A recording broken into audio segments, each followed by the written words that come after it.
Today we got YouTube channels abandoned for disturbing reasons. Let's go. Elliot Eastman was a 26-year-old man from Vermont, USA. He spent most of his early years in the tiny town of Heinsberg. Life there was calm and peaceful, but with a population of less than 600 residents, Dang, 600? it was also quite boring. Elliot wanted to do something more with his life. So, with his love for nature and exploration in mind, he saved up some money and traveled to the Philippines near the end of 2023. He wanted to slowly make his way through the entire country and witness its beauty firsthand.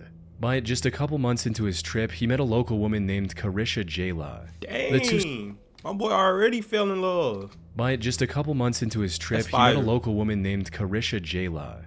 The two started dating and got married just a few months after that, in July of 2023. That's fire. Then, in January 2024, Elliot started posting videos on YouTube documenting his life in the Philippines with his wife. His videos were simple, without any over-the-top music or crazy editing effects, but they felt authentic and real, allowing him to amass a small but dedicated fan base. Though his content took a massive shift in May 2024 when he decided to move to the beachside village his wife was from in the Cebuco municipality. Unfortunately, it wasn't long before this spiraled into the worst decision he'd ever make. Aw, shit, bro. You see, Cebuco is part of what's known as the Red Zone in the Philippines. Red Zone? I'm assuming Red Zone is like the more dangerous side. Ever make. You see, Cebuco is part of what's known as the Red Zone in the Philippines.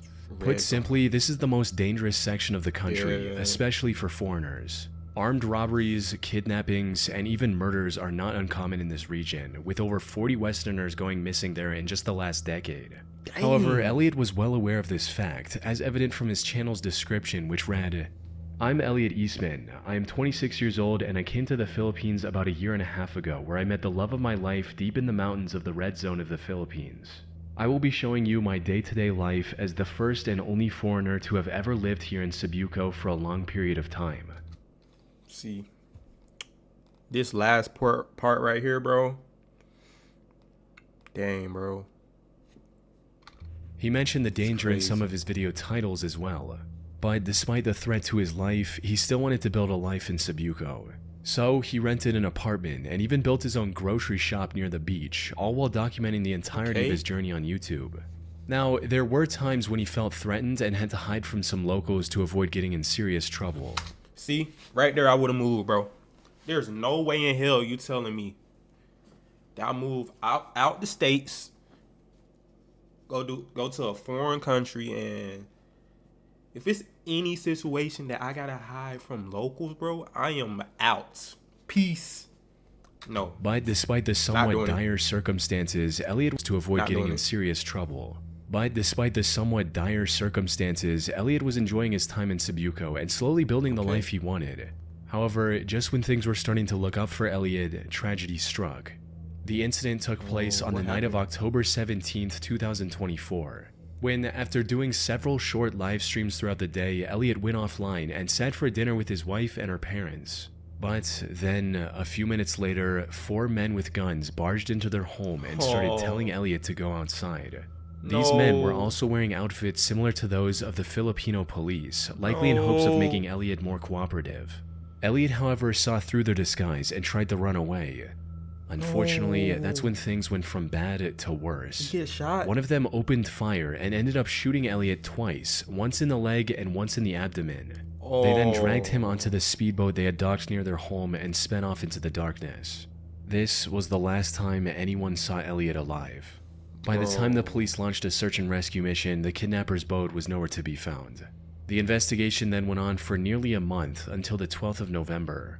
But when the police eventually located the kidnappers, they were forced into a shootout, resulting in 3 of the 4 culprits losing their lives. Whoa. Hold on now. These ain't no regular kidnappers, bro. Forced into a shootout. Did Buddy get kidnapped by the cartel? Kidnappers, they were forced into a shootout, resulting in 3 of the 4 culprits losing their lives. And while they did manage to arrest the last kidnapper, it was already too late. According to the kidnapper, Elliot succumbed to his injuries when he was on the speedboat. So the kidnappers simply threw his body overboard to hide the primary evidence of their crime. Unfortunately, the police were unable to locate his remains and pronounced him officially dead in December of 2024. However, one question still remained unanswered. Why? Why did these 4 criminals target Elliot? Well, the simplest explanation is also the most likely one. They just wanted to kidnap him for ransom. Carisha even had a first-hand experience with this, as back in high school, one of her Canadian classmates was kidnapped and held for a ransom of $50,000 US. That said, there's also a second potential explanation that has to do with Elliot's side business. You see, while operating his grocery store, Elliot also started lending the locals money for 20% interest. See, that's where you fucked up at, bro. This is where you fucked up at, bro. I understand, like, going to other countries, like, a lot of Westerners and foreigners, they don't get along, bro. And, like, they kidnap, hold people for ransom. But I don't know why really, bro. But he explaining it right now. It can be a lot of reasons why. And there's also a second potential explanation that has to do with Elliot's side business. You see, while operating his grocery store, Elliot also started lending the locals money for 20% interest. I feel like this where you a local loan shark likely saw him as a competitor and sought to eliminate Elliot before he took away any more of his business. This would also explain why the intruders were so quick to open fire if they wanted to hold him for ransom. Regardless of their motive, the end result was the loss of a young man trying to make a life for himself with his wife in a foreign land. His YouTube channel now sits abandoned, with its many uploads remaining as proof as the life he once lived. Dang. R.I.P. Elliot, bro. Dang. Dude just wanted to make a change, bro. He just wanted to make a change in a different country, bro. Benjamin Pardoon, known online as Warner the Goobermeister, was a comedian creator on YouTube who primarily focused on creating a genre of memes known as YouTube poops, which is a subgenre of online humor that revolves around taking clips from other shows, usually cartoons, and editing them to have a bizarre, often nonsensical tone. Over time, Benjamin's channel had amassed over 8.7 million views, making him a well-known name in the YTP community. But after his upload on December 21st, 2021, he suddenly vanished from the internet, leaving his fans wondering what could have happened.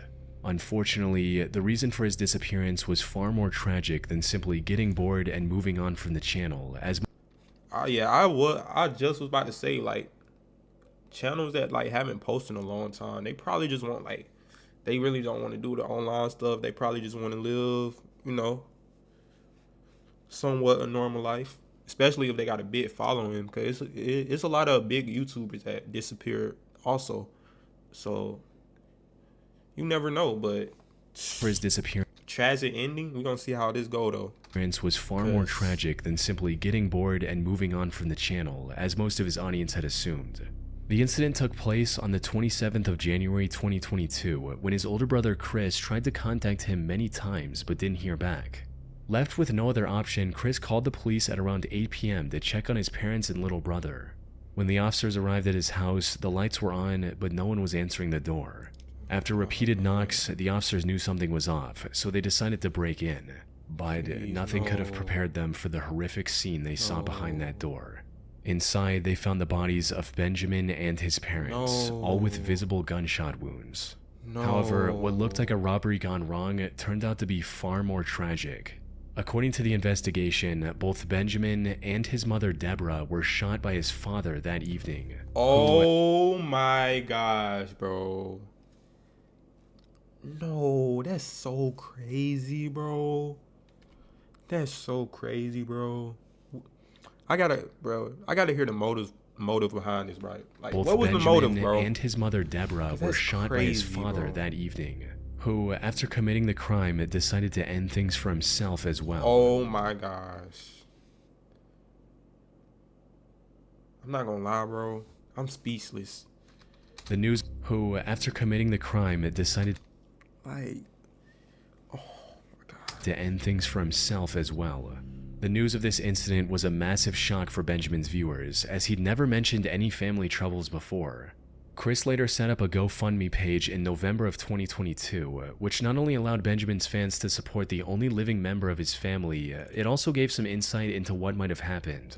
According to Chris, Benjamin was born in 2005 and was soon diagnosed with autism. This made it difficult for him to interact with people in person. Because of this, he was homeschooled, and at just 8 years old, he started uploading on YouTube, hoping to make friends and find a sense of community. Sadly, Benjamin's condition was far from the only challenge their family had to face. Deborah was also suffering from nerve damage after an accident, and the father, Gregory, had also gotten in a car accident in the past and could barely walk. On top of that, the family was also somewhat niche. It left a big impact on those who came across it, with some even uploading new videos in his style to keep his memory alive. That's fire. R.I.P. to him, bro, and his mother. Harley Dilly was a YouTube channel run by a 14-year-old teenager from Ohio with the same name. He created the channel in 2013 to share his love of gaming, specifically the sports game Madden, with others. He also uploaded vlogs on YouTube, where he talked about anything that was on his mind that day. But for Harley himself, these were more than just videos. They were one of the many forms of escape he had from his troubled life. You see, Harley suffered from oppositional defiant disorder and was also diagnosed with high-functioning autism. This resulted in him getting into heated arguments with his parents quite often and subsequently ending up in a worse situation. In one instance, he even posted a video talking about how he was locked out of the house after an argument with his mother, titled, "I'm Scared." Hey guys, what's up? It is Harley Dilly. Probably one of my worst days in my life. I was at school and I was science test. I finished it and my computer says 1% battery left. So I get to the next class and I put it on charger as quick as possible, but it didn't charge. None of the computers would take a charge. So I took it back and I had to fill out a complaint, and that's one of the most expensive parts of the computer. And my mom said she's not paying anything. We argued for about a good 5 minutes. Then she snapped.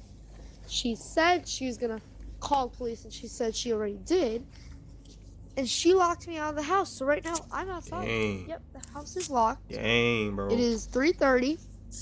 I haven't ate anything, and I still haven't even got to get my work done.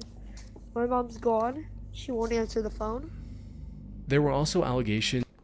Okay, bro, I'm gonna let the story finish out, but please don't tell me this is going in the direction that I think it's going. Of some of his I'm not family gonna say it members yet, being though. physically aggressive to him.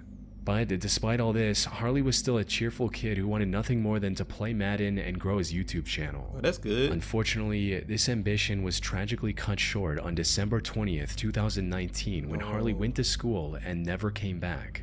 The day had started off rough. Harley was still upset after arguing with his parents the night before, as they had refused to replace his broken smartphone. He also didn't want to go to school that day. But his mother Heather woke up early that day and, after some more arguing, convinced him to go. He left his house just before 7 a.m., but he was somehow absent from school and didn't return home that evening either. Harley had disappeared without a trace. Surprisingly, his family didn't report him missing until 11:50 p.m. on December 21st, nearly 43 hours after he vanished. Their explanation for the delay was simple. According to them, Harley had spent the night at friends' houses without telling them before, usually after an argument. They assumed this time was the same. However, they couldn't have been more wrong. Something that became increasingly clear as the police investigation dragged on for days without... Bro, I'm scared, bro. I'm scared, bro. Something that became increasingly clear as the police investigation dragged on for days without uncovering a single clue about his whereabouts. The only thing they found was this low-resolution picture of Harley going to school that was taken from a neighbor's security camera. And that was it. Eventually, many other organizations, including the FBI, joined the search as well. They also distributed his missing posters nationwide and offered an $18,000 reward, hoping to receive any information that could lead them in the right direction. Unfortunately, although they received numerous tips, none led to any significant progress in the case. That is until the 13th of January, over 23 days after Harley went missing, when the investigators made the big discovery. They were re-canvassing the area immediately surrounding Harley's home, when one of the investigators decided to check out the vacant house directly across from the Dilly residence.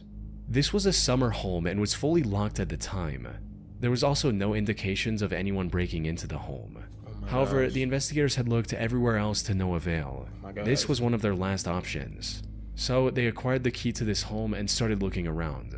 They didn't find anything on the ground floor. But as soon as they climbed the stairs, one of them noticed a maroon puffer jacket lying on the ground, the same jacket that Harley was wearing on the morning of his disappearance. As they got closer, they also noticed his glasses lying on the floor as well. But there were no signs of Harley anywhere. Both the glasses and the jacket had also collected plenty of dirt, indicating that they must have been there for a long time. While they were looking around, one of the investigators noticed the chimney vent above where his glasses and jacket were discovered. This sort of vent is used to connect traditional wood-burning heaters. Curious to see what was in it, he reached into the hole, only for his hand to touch human hair on the other side. Oh my gosh.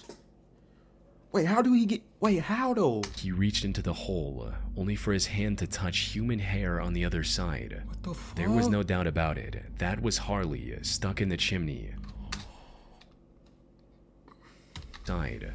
There was no doubt about it. That was Harley, stuck in the chimney. Officers quickly dismantled the wall, and sure enough, they found Harley's body inside, with his arms raised above his head. How? A later autopsy concluded that he likely passed away the day he went missing. His particular position at the time of discovery also helped investigators piece together what might have happened that day. So my thought was, he probably like offed himself because of all the arguing with his parents. But now I'm rethinking, right? I think that he tried to run away, the house across the street from them, and he probably tried to get in through the chimney, and he probably got stuck. Particular autopsy concluded that he likely passed away the day he went missing. His particular position at the time of discovery also helped investigators piece together what might have happened that day. As the story goes, Harley didn't want to go to school that day, so he decided to spend the time at the vacant home until the afternoon to make it seem like he went to school. But when he couldn't find a way in from the ground floor, he climbed onto the roof using the antenna tower beside the house. I'm a fucking genius. I should be a goddamn... To spend the time at the vacant home until the afternoon to make it seem like he went to school. But when he couldn't find a way in from the ground floor, he climbed onto the roof using the antenna tower beside the house. From there, he looked into the chimney and saw a relatively short drop and chose to climb down it to enter the house. However, what he failed to realize was that this chimney didn't lead to a spacious fireplace. Instead, it only connected to a couple of small vents for heater exhausts, leaving him stuck at the bottom. I'm not gonna lie, bro. That's the worst way to go out, bro. That's the fucking worst way to go out, bro. One of the worst ways. I wouldn't say the worst way. But like getting stuck and you know it's like nothing you can do. And you just dare, bro. Bro, that's one of the worst ways to go out, bro. It only connected to a couple of small vents for heater exhausts, leaving him stuck at the bottom. Due to the way he climbed down, his jacket was likely halfway removed already. So he pushed it through the vent to free up some space, and his glasses fell through as well. Sadly, there was nothing else he could do in that position. R.I.P., bro. His chest was pressed tightly against the chimney's wall, making it impossible to breathe, resulting in him slowly succumbing to asphyxiation. Put simply, this was nothing more than a tragic accident. Now, given this conclusion, Harley's case should have ended there. However, some people, especially his YouTube viewers, weren't satisfied with the official report. Many of them believed that this wasn't an accident at all. Rumors started going around the internet that Harley's death was actually a murder committed by his own family. One of the first big points of contention was his jacket, since in one of the evidence images it could be seen hanging from the door. These critics claimed that this was proof of the whole story being a lie. Some also argued that the shoes he was wearing in his last picture didn't match the ones the investigators found on him. Hold on now. However, despite the skepticism, the police stuck with their initial report. As for the jacket issue, that turned out to be nothing more than the result of one of the inexperienced investigators mistakenly moving key evidence. Come on, boy. Come on, bro. Investigator, bro. Do better, bro. Than the result of one of the inexperienced investigators mistakenly moving key evidence. That said, whatever the truth may be, it doesn't change the fact that the YouTube community lost a genuine and passionate creator. R.I.P., bro. No one deserved to go out like that. No one. Nicholas Sonderegger was a 28-year-old YouTuber who loved two things in life: longboarding and dancing. He uploaded nearly 80 videos of himself doing both of these on his channel named Sunspeak, though his ultimate dream was to become a professional dancer. By 2017, he was living in San Diego with his friend Austin to try and make his dream come true. However, the two were completely broke and couldn't afford California's high rent prices. So, with no California too The expensive. two were completely broke and couldn't afford California's high rent prices. So, with no other option, the two decided to live in tents or random trailers they could find in the Salton Sea area. Salton Sea used to be a popular tourist destination at one point due to its status as an oasis in the middle of the desert. But the water and the surrounding area became extremely toxic over time, turning it into a complete ghost town. On the flip side, this also made living there essentially free, which is what Nick and Austin were after. But what neither of them knew at the time was that the true danger of Salton Sea had nothing to do with its toxic climate. This danger came face Wait to a minute. true danger of Salton Sea I heard of Salton Sea before. I think I watched a video on that place, bro. had nothing to do with its toxic climate. This danger came face to face with the two on the night of September 9th, 2018 at around 2 a.m. They were asleep in their tent when suddenly they were jolted awake by an extremely loud scream coming from the tree line not far from their camp. Fearing for their safety, they decided to just ignore it altogether and go back to sleep. Or that's at least what Austin thought. Oh, hell For no. some unknown reason, Nick later decided to go investigate the scream on his own after Austin had fallen back asleep. By the time Austin woke up the next morning, Nick was gone. He tried looking around for his longtime friend around town and discovered his flashlight lying on the ground just a block away Oh, bro. for his longtime friend. My boy done got took by a demon. And around town Oh, and my discovered his gosh. flashlight lying on the ground just a block away from their tent. He immediately contacted the police and reported Nick as missing, who began looking for him almost immediately. But all they found was one of his boots, his pants, and his knife sleeve. His other boot, as well as his wallet and keys, were missing. More importantly, Nick himself was nowhere to be found. What made the situation even more bizarre was what happened days later. Austin returned to the same area he had already searched, but this time he found Nick's shirt and hat lying there, items that weren't there before. In other words, someone had likely placed them in that spot later. Sadly, the identity of this person was never uncovered, leaving Nick's case a complete mystery to this Unsolved? day. Nick's family has set up a website with all the information they have. They've also announced a $10,000 reward for any useful information. But despite these efforts, the case has remained cold. In fact, there are so few clues that I wasn't even able to find any solid theories either. Some have speculated that Austin might have killed Nick and hidden his body. Yo. No, I don't think that was what happened, bro. Theories either. Especially if they were like really close friends. Some have speculated that Austin might have killed It's a Nick and hidden his possibility, body. yo, like, However, the police investigation uncovered no evidence of foul play. There's still a chance Yeah. that some unexpected discovery would crack this case wide open. But R.I.P. until Nick, then, bro. Nick's disappearance remains an unsolved mystery, and his YouTube channel remains abandoned. dang, bro. W video.